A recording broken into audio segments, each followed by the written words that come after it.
kita pada hari ini. Bismillahirrahmanirrahim. Assalamualaikum warahmatullahi wabarakatuh. Alhamdulillahirabbil alamin. Alhamdulillahilladzi hadana li hadza wa ma kunna linahtadiya laula an hadanallah. Asyhadu an la ilaha illallah wa asyhadu anna Muhammadan abduhu wa rasuluh. Amin. Inna lillahi wa inna ilaihi raji'un. Sesungguhnya kita berasal daripada Allah dan kita pun akan kembali kepada Allah suatu saat nanti.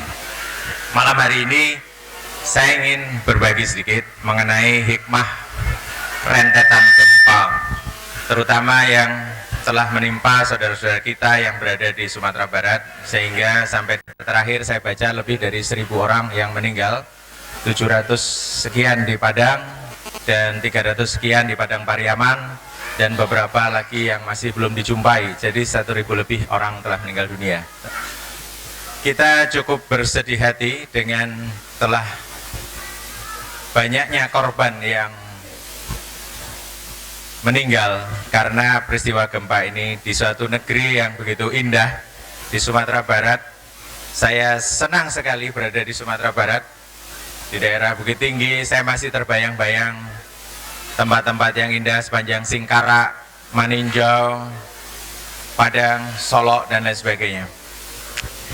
Tapi rupanya tempat-tempat yang indah itu, seperti tanah yang subur di Bukit Tinggi, dan juga tempat-tempat yang indah seperti di tepi Danau Singkarak seperti ini, itu adalah footprint atau dibentuk oleh satu peristiwa alam, suatu gerakan bumi yang terjadi beberapa juta tahun yang lalu. Sebelum Minangkabau itu ada, sebelum Adu Kerbo itu ada, sebelum semua kita itu ada. Jadi berapa juta tahun yang lalu sudah terjadi, dan tetapi sekarang gerakan-gerakan itu muncul lagi. Unfortunately, kita manusia sudah ada di sana. Seperti yang terjadi di sini di Sumatera Barat pada kali ini pada tanggal 30 September yang sampai 7,6 skala Richter, ya. Skala Richter itu ukuran besarnya gempa.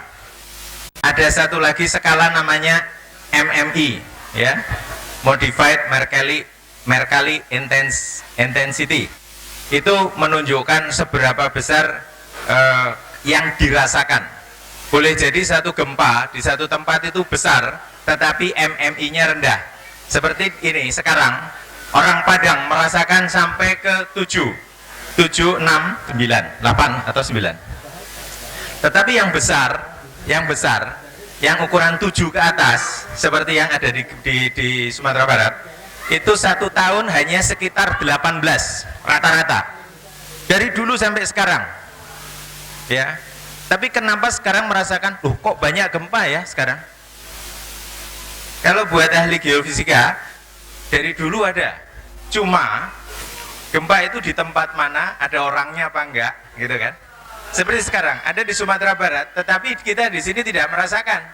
Ya. Masalahnya di Sumatera Barat tempat yang indah, tempat yang subur, ya, karena peristiwa yang dulu sudah membuat tempat itu subur, indah, sehingga banyak orang tinggal di sana. Beranak pinak, banyak orang, gerakan tetap aja dia, ya. Tiap berapa tahun sekali dia menyesuaikan diri, tiap berapa tahun sekali menyesuaikan diri, dan gerakannya itu juga cukup bagus. Nanti kita lihat. Oke. Bisa terjadi kapan saja, bisa terjadi pada tempat-tempat yang merata di seluruh dunia, tetapi tidak random, ada polanya. Nanti kita lihat. Sumatera Barat yang indah akhirnya kita saksikan beberapa seperti ini. Tetapi rupanya setelah kita lihat dari satelit, tidak semua kota Padang itu hancur. Alhamdulillah. Ini yang warnanya gelap, itu yang betul-betul roboh. Tapi sisanya ini tidak begitu rusak. Mungkin ada saudara-saudara yang di Padang sudah mendengar bahwa, oh ya bagaimana Pak Bambang misalnya rumahnya retak di sana. Ya.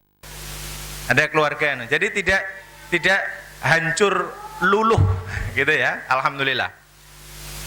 Saya pernah datang sendiri di gempa di Bantul tahun 2006 ya, 2006 di Bantul itu karena kebetulan gempanya itu dekat sekali dengan itu kampung namanya Tempuran, itu hancur luluh lantak, seluruh kampung itu tidak ada kelihatan sisa apa-apa, hancur betul, batu-batu itu lepas ya.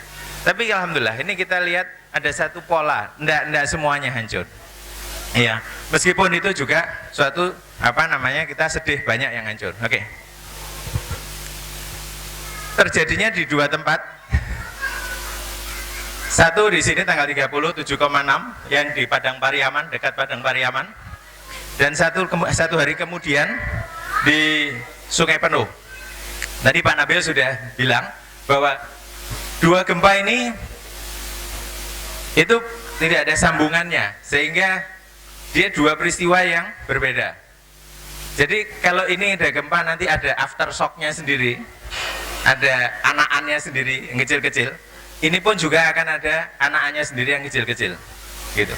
Lalu kenapa tadi disebutkan ada saintis Amerika yang meramalkan tahun sekian?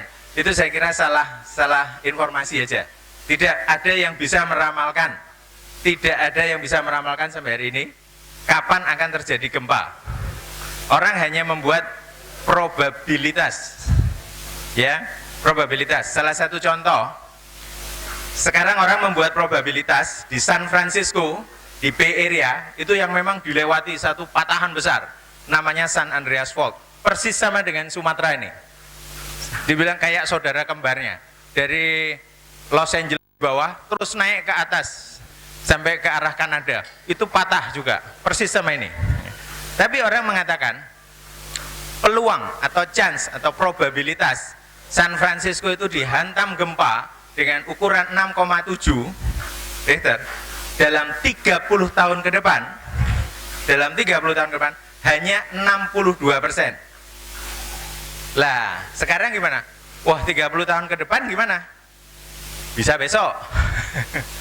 Bisa 29 tahun lagi. Tidak tahu. Tetapi chance itu ada. Lalu gimana kita siap-siapnya kalau lama? Ya, kita prepare, kita siap, ada caranya untuk siap. Dan gempa itu, subhanallah, Allah itu maha kasih sama kita, maha sayang, sehingga ketika gempa itu datang, itu getaran gelombangnya itu tidak sama dengan misalnya bom, ya. Ketika bom itu meletus, bom atom, nanti ada gambarnya, bom, itu pola hancurannya, getarannya lain sama gempa bumi. Gempa bumi punya tata kerama yang kita bisa tahu getaran pertama, getaran kedua, getaran berikutnya. Saya saksikan lagi nanti.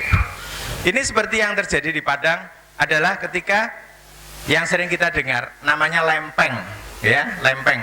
Jadi bumi itu sebetulnya kalau gampangnya itu seperti satu buah jeruk ya, apa namanya ini, limau. Kulit di atasnya itu sangat tipis, dalamnya itu yang kita makan banyak airnya. Bumi seperti itu, perbandingannya kurang lebih sama. Allah maha murah, dikasih contoh kita, dikasih hikmah pelajaran seperti itu. Kalau kita potong jeruk itu, bumi itu kita potong mirip seperti itu ketebalannya. Lah, keluaran tipis itu terjadi dari beberapa lapisan. Lapisan yang paling luar itu yang namanya sering disebut sebagai keras, dan keras itu pecah-pecah seperti telur, seperti tengkorak kita. Nanti kita lihat pecah-pecah di beberapa tempat. Sambungannya itu adalah, ini foto Indonesia, ada kelihatan ini. Susahnya Indonesia itu tempat ketemunya seperti ini. Dari arah utara di sini, dari arah barat juga ke sini. Ya, sudah takdirnya kita tinggal di satu tempat pertemuan dua cincin api dunia. Dua cincin api, namanya Pacific Ring sama Mediterranean Ring, ya. Bahaya. Tetapi kalau orang bisnis bilang ada risk, ada reward. Rewardnya banyak sekali. Tidak ada negara sekaya Indonesia. Nah, maaf. Tambang emas paling besar ada di Indonesia. Kenapa? Karena panas. Minyak banyak. Bahan batu bara paling besar. Gitu. Sumber-sumber seperti itu jadi banyak. Tetapi kita sangat berisiko dengan ini. Ya, panas bumi paling besar adalah di tempat kita. Wajar. Ya. Banyak gempa. Oke. Dan kalau ada satu rumah yang misalnya seperti itu ceritanya, satu kampung hilang, itu bukan buminya terbuka, bukan. Gempa itu terjadi justru ketika dua lapisan itu bertabrakan, lalu dia nggak kuat, dia kerak, patah, bukan terbuka. Tetapi ketika dia bergeser itu, tanah-tanah yang lunak itu jatuh seperti ini, ya. Ada satu kampung jatuh.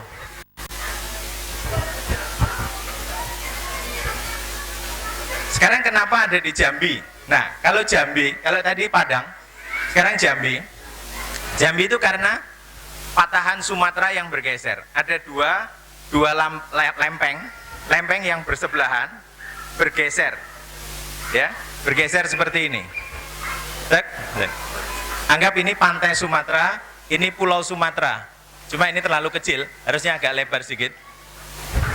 Dia bergerak di beberapa tempat itu, ada yang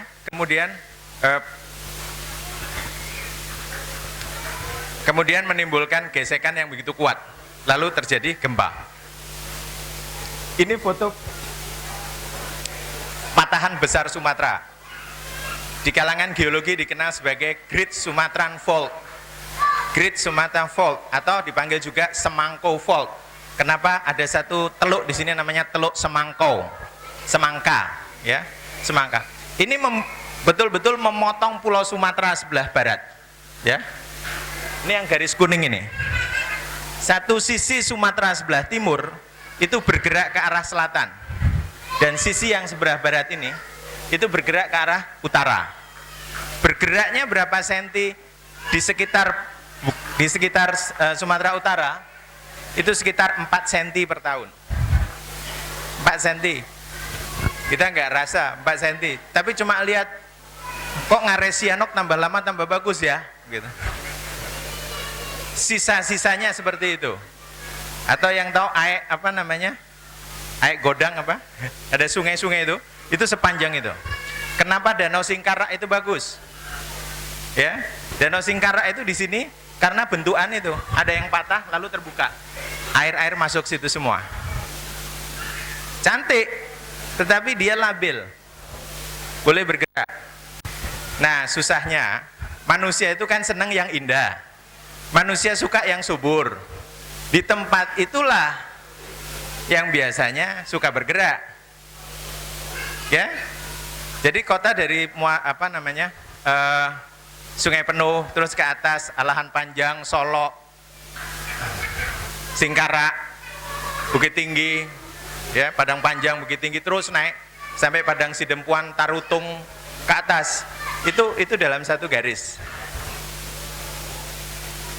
Jadi kalau kita sudah terlanjur tinggal di tempat sana, keluarga kita perlu hati-hati, perlu hati-hati.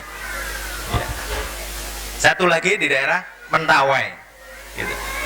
Oke, jadi yang terjadi di sini adalah pergerakan ini, bukan pergerakan masuk. Kalau yang pergerakan masuk tadi itu dalam sekali kan, di Sumatera di Padang Pariaman dalam.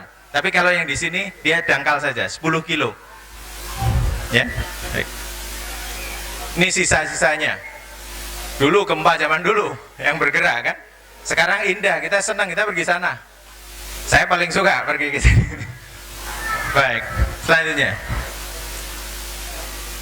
Kenapa bisa terjadi gempa? Tadi sudah kita lihatkan dua, kenapa di Sumatera Barat dan di Tasikmalaya, kemudian di Sungai Penuh.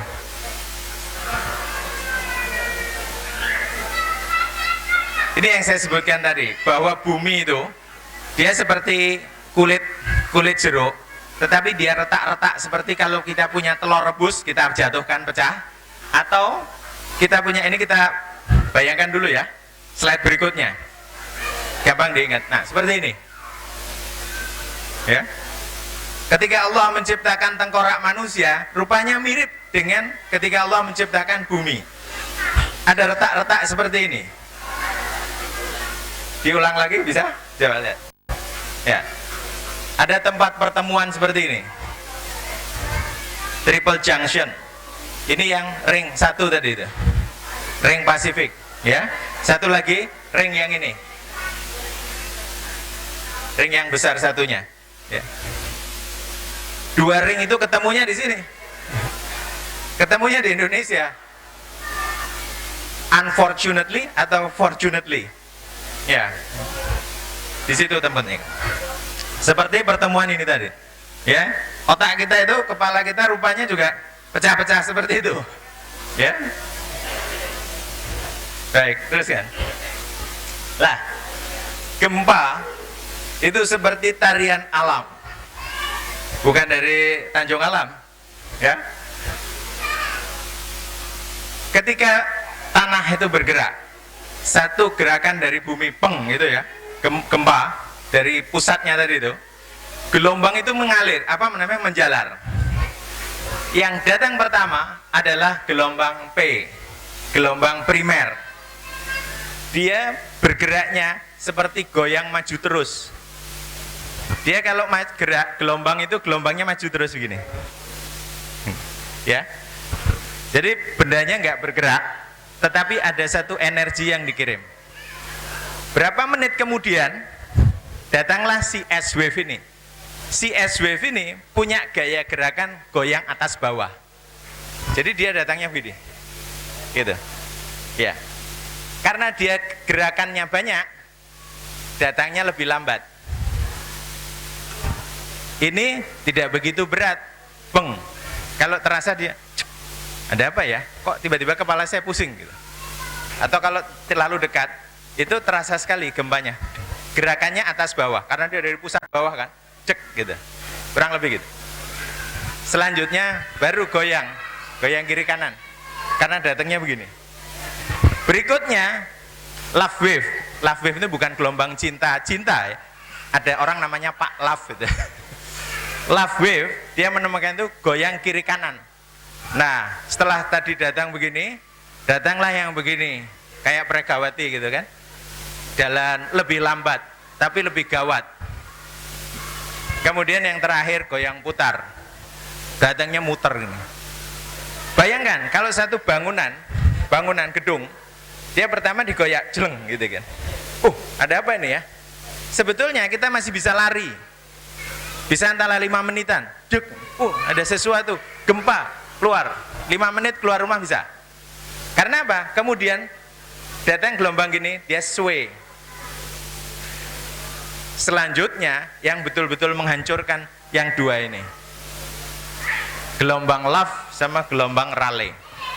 Dia datang menggoyang begini, kemudian dia mutar gini. Sehingga kalau ada bangunan, dia akan gini. Kalau nggak kuat, jatuh. Ya, oke, ini bentuk gerakannya. Saya bilang sebagai tarian alam. Karena itu sejak dari jutaan tahun yang lalu selalu ada, gitu. Baik, berikutnya. Ketika dicatat oleh stasiun yang 4000 tadi itu, pakai apa namanya, perekam seperti saya bilang, seperti stetoskopnya dokter, tapi ditaruh ke dalam tanah, dipasang di dalam tanah secara permanen. Dia akan mengukur getaran ini. Gelombang P, gelombang maju terus tadi itu, dia datang duluan. Kalau jaraknya jauh, ini contoh jarak jauh, 10 menit kemudian baru datang gelombang S. Gelombang yang begini tadi. 10 menit kemudian datanglah gelombang love tadi, gelombang permukaan, yang gerakannya itu betul-betul menghancurkan. Lah, ini yang saya bilang cantiknya. Coba slide berikutnya. Bandingkan ini, gempa alami itu bersikap ramah dibandingkan dengan buatan manusia. Yang atas ini ledakan nuklir, testing. Lihat bentuk gelombangnya. Ini ledakan nuklir, beng gitu kan. Nggak ada tanda-tanda awal. Kalau kita dekat situ hancur langsung, beng gitu. Tapi kalau gempa bumi hampir sama ukurannya, 6,3 ini 6,6 ya. Lihat ini. Peng, P dulu.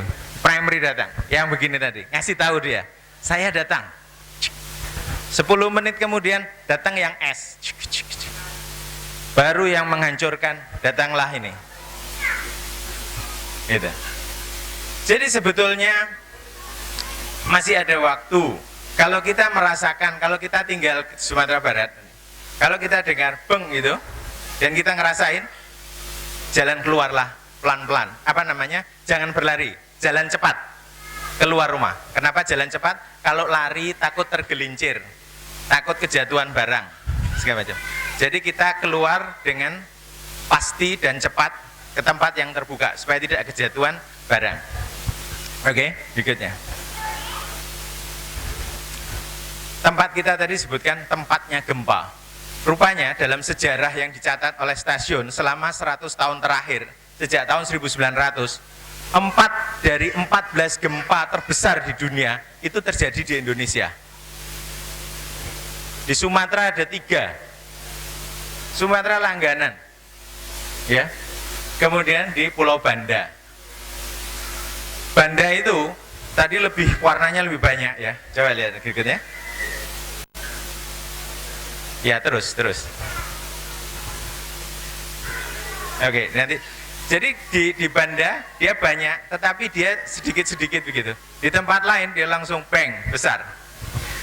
Nah, rupanya secara statistik, negara mana yang mempunyai gempa bumi paling banyak? Indonesia is in a very active seismic zone. Jadi Indonesia itu memang tempatnya gempa. Yang kemarin-kemarin nggak terukur karena apa? Zaman dulu belum ada 4.000 stasiun tadi itu. 4.000 stasiun ini baru saja. Ya. Lalu bagaimana dengan densitas kebanyakannya? Dalam satu square itu per unit area, Tonga, Fiji, dan Indonesia itu paling rajin. Yang paling menghancurkan karena banyak orangnya tentu saja Cina, Iran, dan Turki. Ya, oke. Inilah contoh tadi saya sebutkan di Indonesia yang paling rapat sekali. Ini peta Indonesia, sampai nggak kelihatan peta Indonesia. Ketutupan oleh titik-titik warna tadi. Titik warna itu menunjukkan tempat lokasi gempa. Warnanya menunjukkan kedalamannya. Yang ini dangkal, yang ini dalam, biru dalam. Yang oranye dia dangkal, ya. Nah, kita lihat di sini, yang paling ramai di sini, sering sekali. Tapi yang besar tadi rupanya cuma 1. Sedangkan yang sini, ini memang tempatnya. Jawa pun tempatnya, nih, ya. Yang paling nggak ada itu ya tempat kita berdiri sekarang ini, Pulau Kalimantan. Pulau Kalimantan ini pulau yang didorong dari kiri, dari kanan, jadi akhirnya dia diam aja. Dia tidak banyak bergerak. Sumatera didorong dari samping, ya, sehingga dia itu karena di samping ya apa namanya susah, banyak jatuhnya, gitu. Oke. Inilah peta seismik Indonesia. Kalau melihat ini satu informasi buat kita bahwa kita berada di satu kawasan yang memang harus hati-hati, gitu. Oke. Nah, ini sudah. Oke, saya kira satu lagi mungkin. Kapan terjadi earthquake lagi? Kalau tadi disebutkan itu, saintis itu saya tahu tuh Kerisi. Saya pernah ketemu dia. Itu tidak menyebutkan sampai tanggal berapa, nggak ada. Tahun berapa, nggak ada. Karena menurut statistik seperti itu. Cuma perkiraan. Dia menghitung betul bahwa ini bergerak sekian senti per tahun. Sebelah sini sekian senti per tahun. Sebelah sana sekian senti per tahun.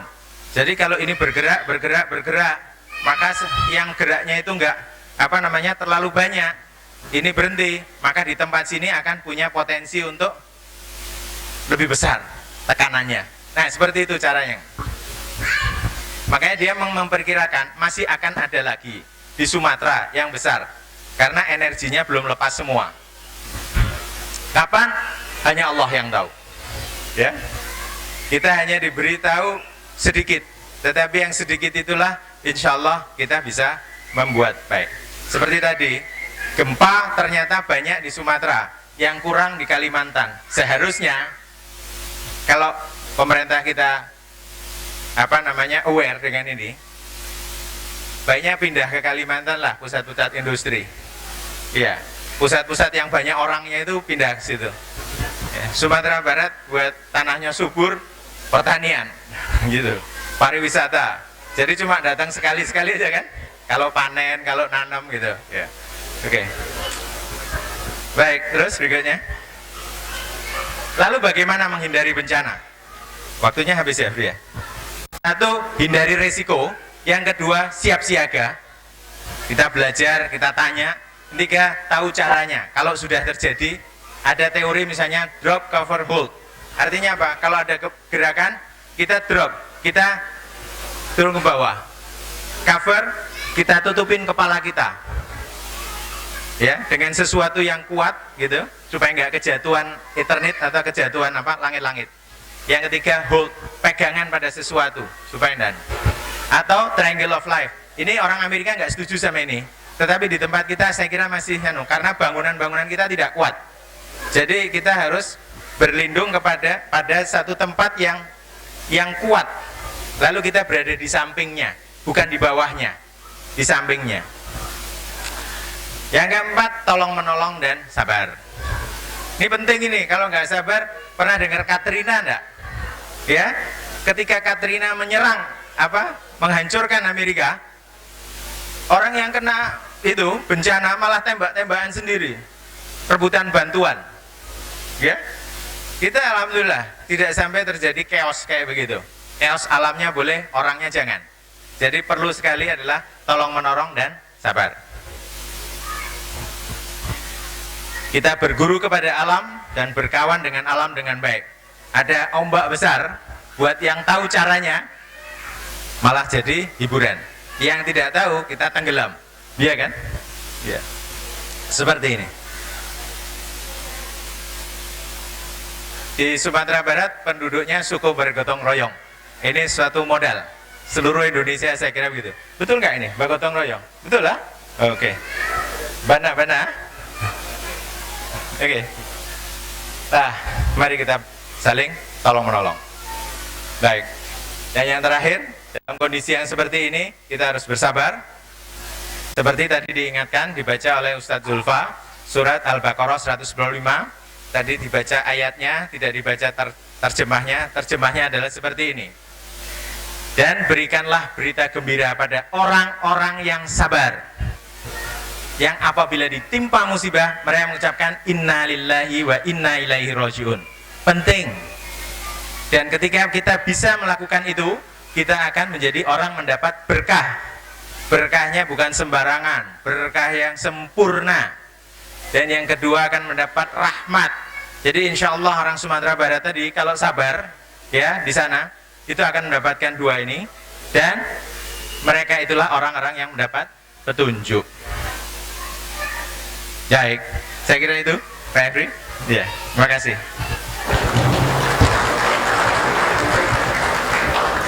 Ya, menarik sekali paparan daripada Pak Agus, dan saya yakin apa yang disampaikan oleh Pak Agus tadi masih menimbulkan keraguan atau pertanyaan-pertanyaan bagi kita.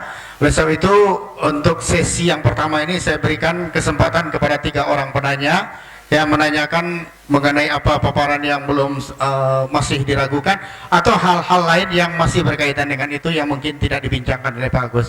Ya, saya persilakan 3 orang penanya. Ada? Ya, Pak Tontowi. Ada lagi? 1 baru? Ada 2 lagi? Kami berikan kesempatan.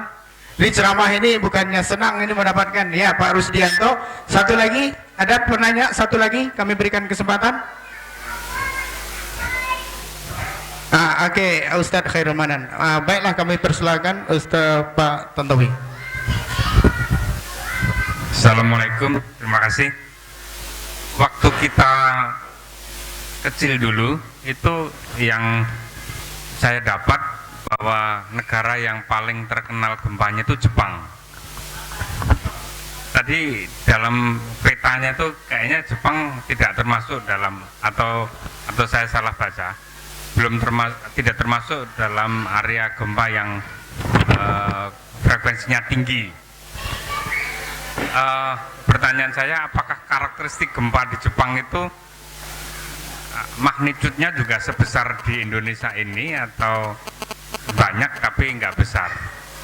Dan kelihatannya bangunan-bangunan yang tahan gempa itu justru banyak merefer ke negara Jepang. Tuh, terima kasih. Oke, berikutnya kami persilakan kepada Pak Rusdianto ya. Dan berikutnya silakan Pak Khairul Manan ya. Assalamualaikum warahmatullahi wabarakatuh. Pertanyaan saya Pak Agus tentang hubungan antara cincin api, Ring of Fire, dengan banyaknya gunung berapi di Indonesia. Apakah ada kaitannya? Terima kasih. Assalamualaikum. Ya, lanjut Ustadz Khairul Manan bin Hawafi. Assalamualaikum warahmatullahi wabarakatuh. Terima kasih.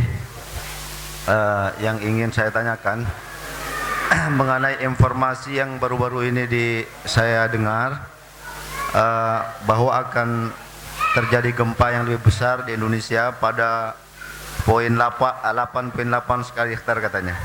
Yang diminta waspada adalah bagian Jawa Timur dan Bali.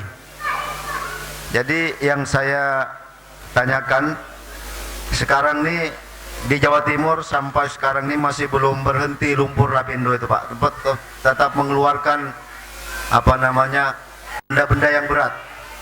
Apakah ada kemungkinan satu masa itu kawasan itu akan tenggelam ke dalam atau bagaimana? Itu yang saya tanyakan. Terima kasih. Ya, sudah ada 3 penanya. Yang pertama Pak Tantowi, seberapa besar gempa yang di Jepang? Karena selama ini kita kenal bahwa Jepang yang sering dilanda gempa. Kemudian lanjut ya, Pak Rusdianto, hubungan cincin api itu dengan munculnya gunung berapi.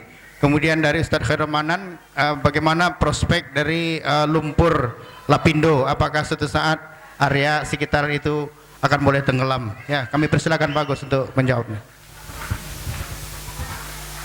Terima kasih Pak. Tentang Jepang itu, memang kalau kenapa Jepang terkenal? Karena Jepang alat ukurnya itu pada waktu dulu sebelum 4000 station ini buat, Jepang paling padat itunya, stetoskopnya, seismograph stationnya, sehingga pencatatan gempa di Jepang itu paling banyak gitu, bisa. Dan karenanya kalau banyak informasi mereka siap lebih dulu. Tapi kalau dari data gempa yang terbanyak tadi, Jepang malah nggak masuk tuh Pak, yang besar-besar. Tapi dia rutin. Ya, gempa itu bisa dari gempa tektonik. Tektonik itu karena gerakan lempeng di dalam bumi.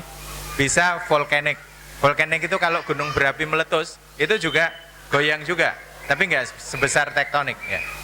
Jadi Jepang, kalau karakternya sama aja Pak. Ya, sunatullah. Sekali gelombang itu gempa di mana saja sama, ya. Cuma Jepang tercatat dengan lebih bagus, dan mereka juga lebih siap. Tetapi ada satu cerita menarik. Ketika Jepang mengalami gempa Kobe tahun 96 ada gempa besar di Kobe yang sampai hancur semua itu. Jepang yang begitu siap itu pun itu 5.600 orang meninggal. Ya. Itu sudah siap, bangunannya sudah dijaga gitu kan, sudah dikasih di retrofit, dikasih anti gempa dan sebagainya. Tapi kalau sudah gempa ya gempa, kalau kuat nggak bisa menahan. Kemudian Jepang paling siap dalam hal tsunami, menanggulangi tsunami. Tapi pernah terjadi ketika tsunami datang, Jepang pun kena gitu. Kenapa? Tsunami alertnya itu, radio segala macam membroadcast akan ada tsunami jam sekian. Tetapi radio itu bunyinya jam berapa? Jam 12 malam, orang sudah pada tidur. Jadi ya sama aja, radio bunyi, alarm bunyi, orang tidur, gempa ya kan? Gempa tetap, tsunami datang. Jadi tawakal itu perlu.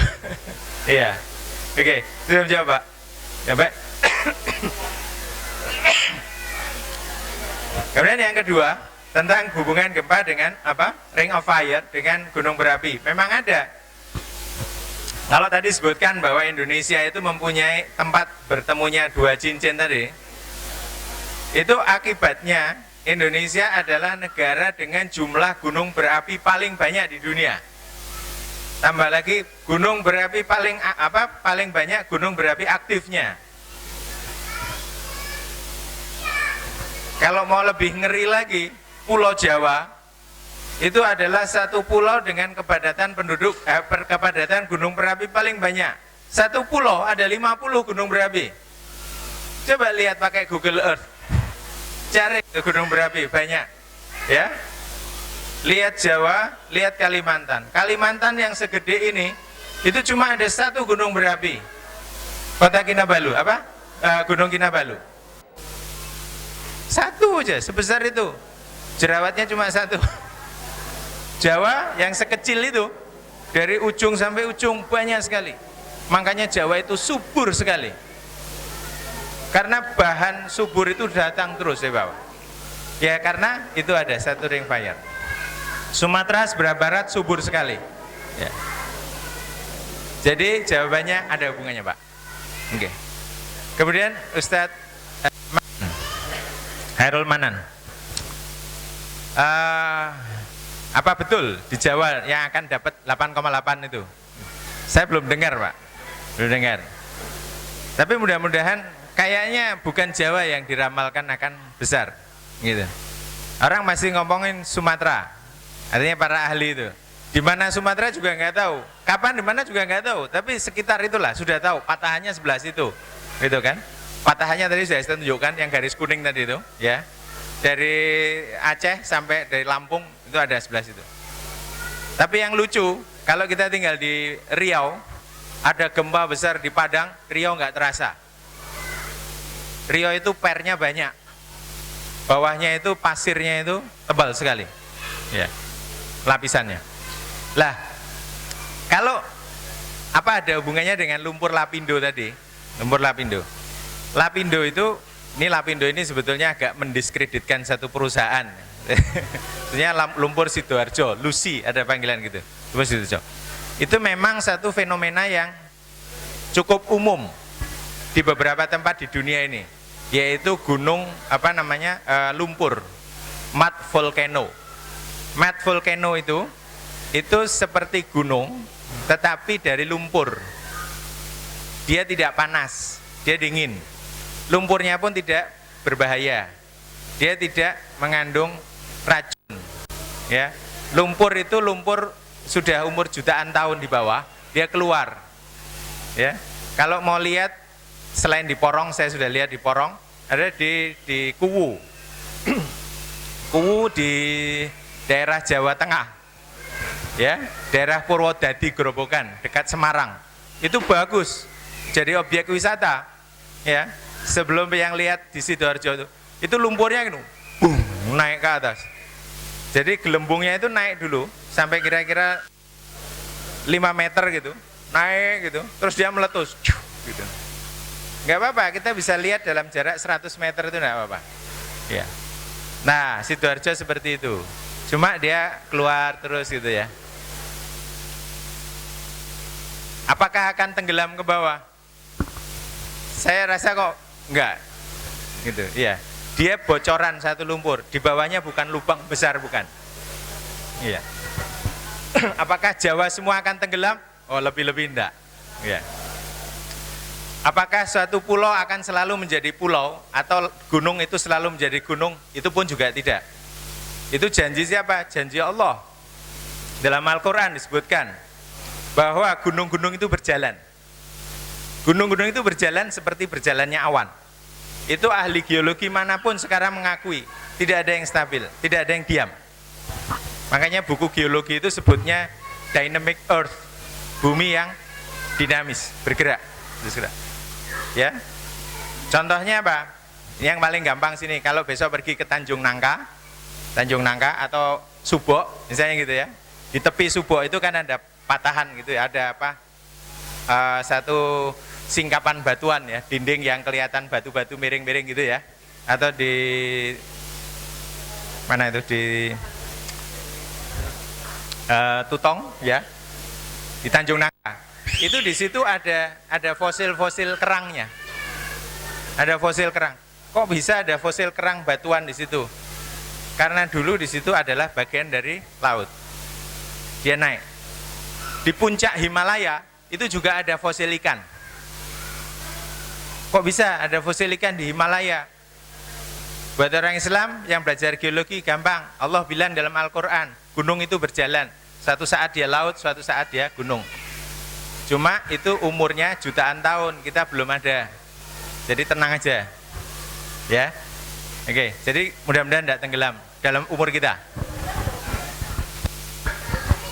Oke, terima kasih kepada Pak Agus yang telah menjawab 3 pertanyaan daripada hadirin sekalian, dan kami yakin mungkin masih banyak pertanyaan-pertanyaan yang akan diajukan. Karena keterbatasan daripada waktu kita pada kesempatan ini, maka pertanyaan tersebut nanti kami persilakan kepada saudara-saudara, bapak-bapak menanyakan langsung kepada Pak Agus.